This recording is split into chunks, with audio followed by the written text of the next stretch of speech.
9. Stoic lessons on how to avoid being controlled.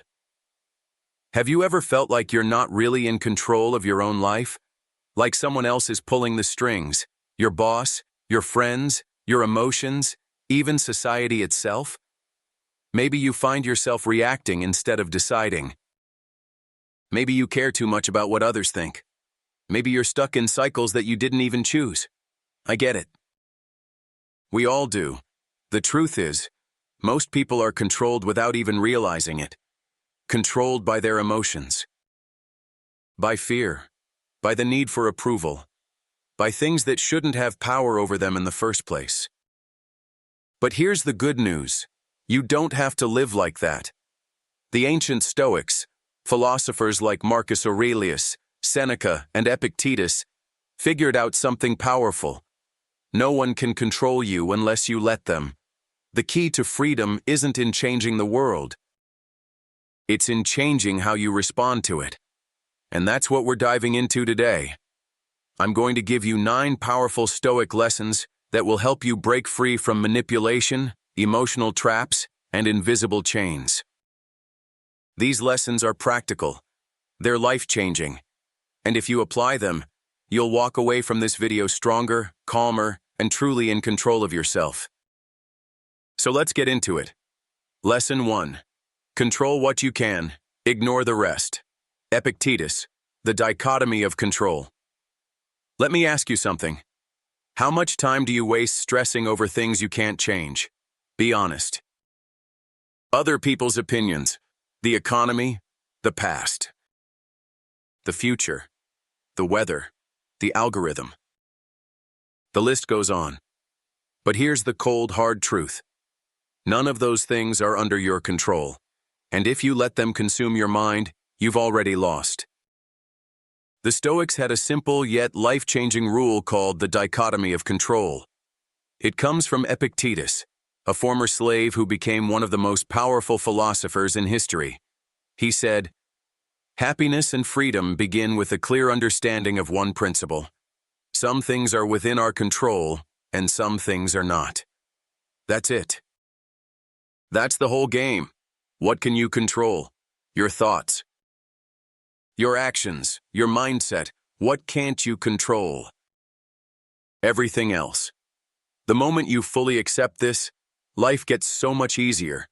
Imagine standing in the middle of a storm, screaming at the sky, demanding it to stop raining. Sounds ridiculous, right? Yet this is exactly what most people do every single day. Fighting reality, trying to control things that are completely out of their hands. Instead, be like a sailor. A sailor doesn't fight the wind. They adjust their sails. They don't curse the ocean. They ride the waves. So next time something happens that's out of your control, pause. Ask yourself, can I change this? If yes, take action. If no, let it go. Move on. Don't give it your energy, because the more you waste time on things outside your control, the easier you are to manipulate. Society wants you to be distracted by fear, outrage, and things you can't change, because when you focus on those things, you're not focusing on improving yourself. You want freedom? Start here. Control what you can, ignore the rest. Now let's talk about the next way people lose control, by becoming slaves to their emotions. Lesson 2. Stop being a slave to your emotions. Seneca, mastering emotional control. Ever say something in anger that you later regretted? Or made a terrible decision because you were overwhelmed with emotion? That's because when emotions control you, you lose control over yourself. Think about it. How do most people get manipulated? Through fear, guilt, outrage, or desire. Politicians use fear to push agendas. Advertisers use desire to sell products. Toxic people use guilt to keep you in their control. And if you react emotionally every time, you become their puppet. The Stoic philosopher Seneca put it perfectly. Most powerful is he who has himself in his own power. Notice that? Power doesn't come from controlling others. It comes from controlling yourself. So how do you stop being a slave to your emotions? 1. Create space between stimulus and response. You don't have to react immediately. Pause. Think. Breathe. Marcus Aurelius, the Stoic emperor, would write in his journal every morning just to clear his mind, so that when problems came up, he was already mentally prepared. Before you respond, ask, is this worth my energy? Most of the time, it isn't. Practice indifference to insults. One of the oldest tricks in the book. Someone insults you, and you explode. You get defensive, angry, upset. But why? The Stoics believe that an insult only has power if you give it power. If someone calls you an idiot, does that suddenly make you one? Of course not. So why react? The next time someone insults you, just shrug and move on. They expect a reaction. Don't give them one. Nothing is more powerful than unbothered confidence. 3. Don't let fear dictate your choices. Fear is one of the biggest tools of control. Fear of failure. Fear of what people will think. Fear of the unknown. But here's the Stoic mindset. Most of the things you fear won't even happen. Seneca had a practice called premeditatio malorum, imagining the worst-case scenario so that when reality happens, it's never as bad as you thought. Instead of letting fear paralyze you, ask, what's the worst that can actually happen? You'll realize it's rarely as bad as your mind makes it seem. Final thought on emotional control. If someone can control your emotions, they control you. Period. Take back your power by pausing, staying calm, and refusing to be an emotional puppet. And now, let's talk about the next biggest trap that steals your freedom. Seeking validation from others. Lesson 3. Detach from external validation. Marcus Aurelius, stop seeking approval. Let's be real. Most people are prisoners to other people's opinions. Think about it. How often do you change your behavior just to fit in?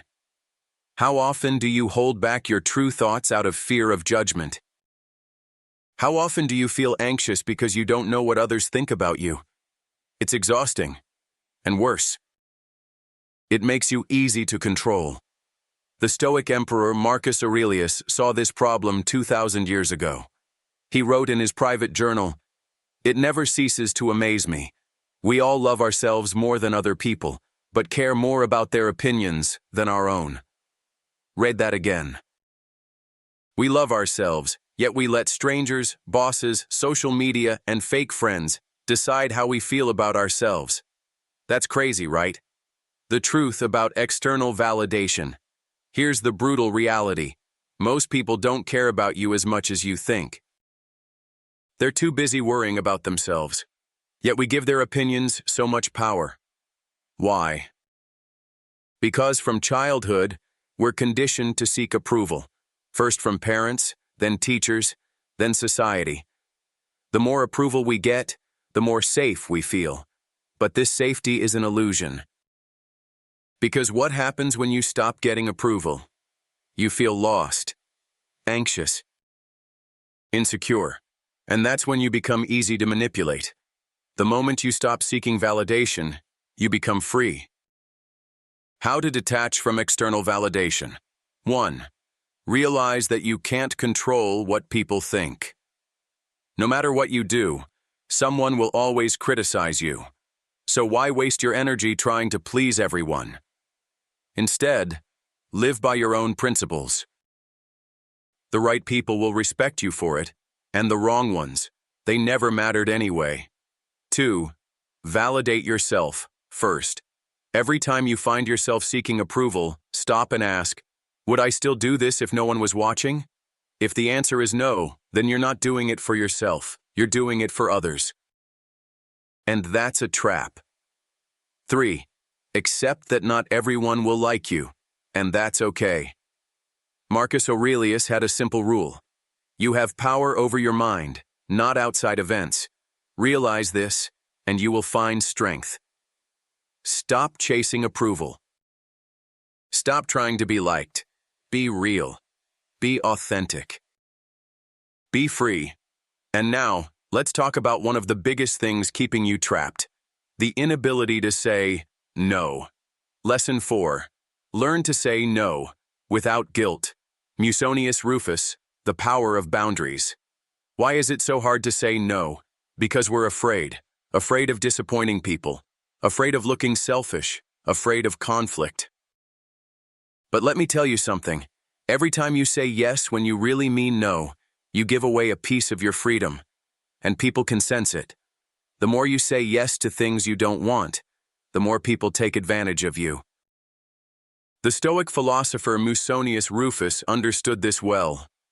He believed that discipline isn't just about avoiding pleasure, it's about standing firm in what you believe. And that means setting boundaries. Why you must master the art of saying no.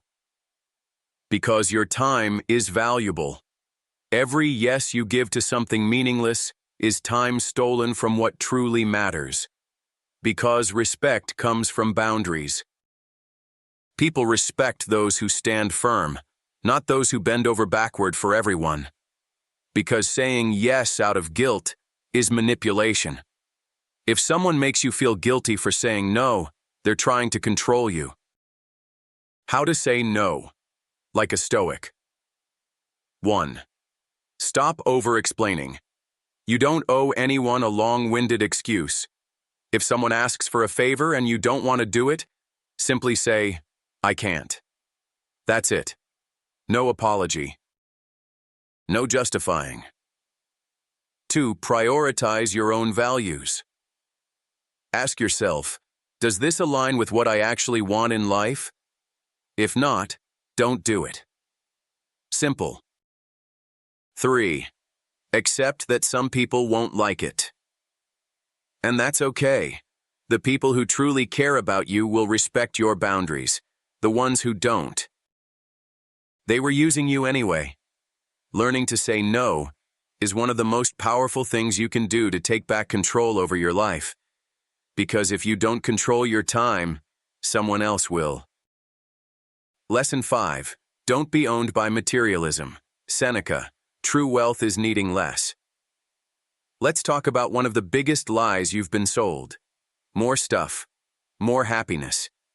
Society wants you to believe that owning more makes you successful. The newest phone. The bigger house. The luxury brand. But here's the harsh reality. The more you own, the more you are owned. Think about it. If you're drowning in debt, your job owns you. If your happiness depends on buying things, advertisers own you. If you can't let go of possessions, your possessions own you. And here's the kicker. None of it ever satisfies you. Seneca, one of the richest men in Rome, understood this better than anyone. He had everything. Wealth, status, power. But he realized that true freedom didn't come from having more. It came from needing less. He said, "It is not the man who has too little, but the man who craves more, who is poor." Let that sink in. The real prison isn't poverty, it's endless desire. Why materialism is a trap. It keeps you chasing, never satisfied. Every time you buy something new, the excitement fades.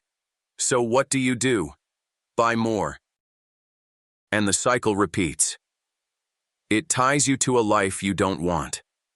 Most people don't hate their jobs. They hate the fact that they have to keep working just to pay for stuff. The more you own, the harder it is to walk away. It distracts you from what really matters. At the end of your life, do you think you'll care about how many things you bought?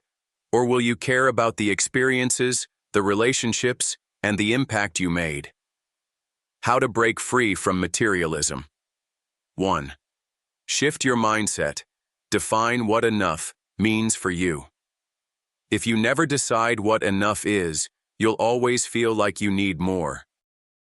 Ask yourself, If I had everything I truly need, what would that look like? Once you realize you already have enough, you stop chasing. 2. Own less, live more. Seneca practiced voluntary poverty. Every once in a while, he would live like a poor man, just to remind himself that he could survive with less. Try this. Go 1 week without buying anything unnecessary. You'll realize how little you actually need to be happy. 3. Focus on freedom, not status. What's more powerful? Owning an expensive car, or having the freedom to walk away from a life you don't want? Real wealth isn't about having more, it's about needing less. And once you stop being owned by material things, you become truly free. But there's another form of weakness that keeps people under control. Comfort. Let's talk about why embracing discomfort is one of the most powerful things you can do. Lesson 6. Embrace discomfort. It's where freedom begins. Cato. Voluntary hardship builds strength. Most people today run from discomfort. Feeling hungry? Grab a snack. Bored? Scroll on your phone. Uncomfortable conversation? Avoid it. Hard situation? Complain instead of facing it. But here's what the Stoics knew. Comfort makes you weak. And when you're weak, you're easy to control. Cato, one of the toughest Stoic philosophers, lived like a soldier on purpose, even though he was rich. He walked barefoot, wore simple clothes, and refused luxury. Not because he had to, but because he knew.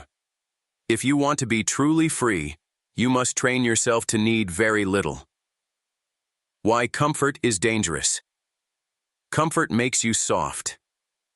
The more comfortable you get, the less willing you are to face challenges. And guess what? Life doesn't care about your comfort.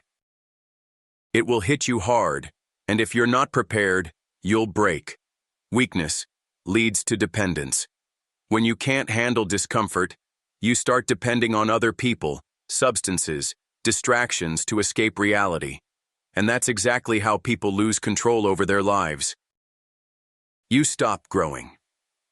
Growth only happens when you step outside your comfort zone. The Stoics knew that if you avoid difficulty, you avoid progress.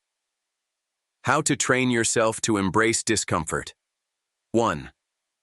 Start practicing voluntary hardship. Do something difficult on purpose. Take cold showers, walk instead of driving, eat simple food. Sleep without a pillow. Why? Because when you practice discomfort, you become stronger. Suddenly, life's challenges don't scare you anymore. 2. Do hard things every day. If you hate waking up early, wake up early. If you're scared to speak up, speak up. If a workout feels too hard, push through it. Discomfort isn't your enemy. It's your training ground. 3. Accept that growth comes through pain. Every strong person you admire has faced hardship. And every weak person you see has avoided it. The choice is yours. Stay comfortable and weak, or embrace discomfort and become unstoppable. Lesson 7. Choose reason over manipulation. Marcus Aurelius, think clearly, see through lies. Let's be honest, the world is full of manipulation. News outlets twist facts to control how you think. Politicians use fear to push their agendas. People in your life guilt-trip you into doing things you don't want. Marketers trick you into believing you need things that you don't. And the worst part? Most people don't even realize it's happening. That's why this lesson is so important. The moment you learn to think clearly and question everything, you become unmanipulatable. Marcus Aurelius, the Stoic emperor, had a rule. The happiness of your life depends upon the quality of your thoughts. Translation. If you control your mind, no one else can control you. How manipulation works. Most manipulation works through two things: emotional triggers, fear, guilt, anger, desire. If they can control your emotions, they can control your actions. Misdirection, making you focus on the wrong things while hiding the real issue. Recognizing this is half the battle. The other half, training your mind to see through the lies. How to stop being manipulated. 1. Slow down. Don't react emotionally. Most bad decisions happen when you react without thinking. That's why manipulators try to make you act fast. Next time someone pressures you into making a decision, pause. Take a breath. Ask yourself, am I being rushed into this? If the answer is yes, step back. Manipulation needs speed to work. 2. Question everything, especially fear-based messages. If someone is trying to make you afraid, ask yourself, who benefits from me being scared? What are they not telling me? Is this an emotional reaction or a logical response? Most of the time, fear is used to make you act without thinking. Don't fall for it. 3. Train your mind like a philosopher. The Stoics believed that a strong mind is the ultimate defense. Every time you hear something, ask, is this actually true? What's the other side of this argument? Am I being influenced emotionally or logically? If you can train yourself to think this way, no one can control you. Final thought on mental freedom. Most people believe whatever they're told. You won't, because from now on, you're going to think for yourself. And when you do that, you become something rare and powerful, someone who is free in a world full of slaves. But there's one more thing that keeps people trapped, living in the past or fearing the future. Let's talk about how to break free from time itself. Lesson 8. Let go of the past future. Own the present. Epictetus, the power of now. Most people don't live in the present. They're trapped in regret about the past. They're anxious about the future. And in doing so, they completely miss the only thing that matters. Right now. But here's the truth. The past is gone. The future doesn't exist yet. The only thing you actually have. This moment. Epictetus, one of the greatest Stoic teachers, said, people are not disturbed by things, but by the view they take of them. In other words, most of your suffering comes from your mind, not reality. So let's break this down. The 2 chains that keep you stuck. 1. Regret over the past. Have you ever replayed a mistake in your mind over and over? That's because your brain tricks you into thinking that if you dwell on it long enough, you can change it. But you can't. The past is untouchable. The Stoic solution? Accept that what's done is done. Learn from it. Move forward. The past is only useful if it teaches you something. If it's not helping you grow, let it go. 2. Anxiety about the future. Most people are paralyzed by fear of what might happen. What if I fail? What if things don't go as planned? What if I lose everything? But let me ask you this. Has worrying ever changed the future? Has overthinking ever made things better? Of course not. All it does is steal your peace and waste your energy. How to live in the present, like a Stoic. 1. Focus on what you can do right now. Whenever you catch yourself worrying about the past or future, ask, what can I actually do right now? That's where your power is. That's where control lives. 2. Stop thinking in what-ifs. Instead of thinking, what if something goes wrong? Ask, what if I handle it just fine? Most of the time, the worst-case scenario is just a story in your head. 3. Meditate on memento mori. Remember death. The Stoics had a powerful practice called memento mori, the reminder that one day you will die. Why? Because when you accept death, You stop wasting time. You stop putting off your dreams. You stop being afraid of failure. You start living fully, right now. Final thought on living in the present. Ask yourself, if today was my last day, would I be proud of how I'm living? If the answer is no, change something, because you don't control the past or future, but you do control what you do right now. Lesson 9. Death is the ultimate reminder of freedom. Memento mori. Remember, you will die. All right, this is the most powerful Stoic lesson of all. It might sound dark, but embracing death is the key to true freedom. Because let's face it, you will die. I will die. Everyone you know will die. Most people spend their whole lives avoiding this truth, distracting themselves with entertainment, chasing meaningless goals, pretending they have all the time in the world. But the Stoics, they faced death head-on. They had a practice called memento mori, a daily reminder that life is temporary. You could leave life right now. Let that determine what you do and say and think. Marcus Aurelius. Sounds heavy, right? But actually, it's freeing. Why embracing death gives you power. Fear loses its grip on you. Think about how much of your life is controlled by fear. Fear of what people think. Fear of failure. Fear of taking risks. But when you truly accept that one day you'll be gone, something amazing happens. You stop being afraid. Because at the end of the day, what do you really have to lose? You stop wasting time on meaningless things. Most people act like they're going to live forever. They waste years in jobs they hate. They stay in toxic relationships. They put off their dreams. Why?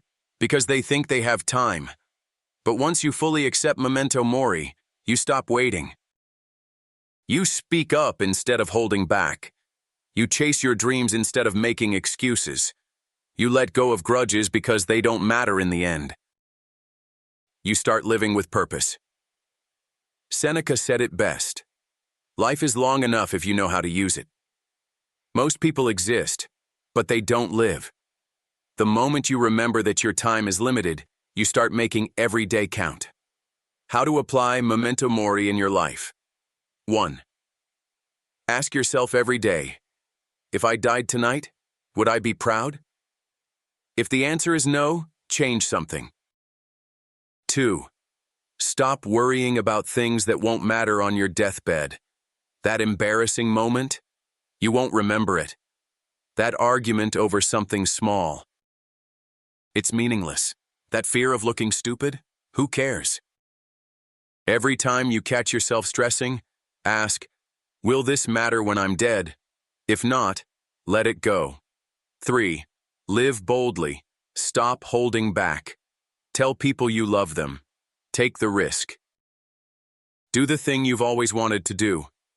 Because one day, you'll take your last breath. And when that moment comes, make sure you lived fully. Final thought. The freedom of accepting death.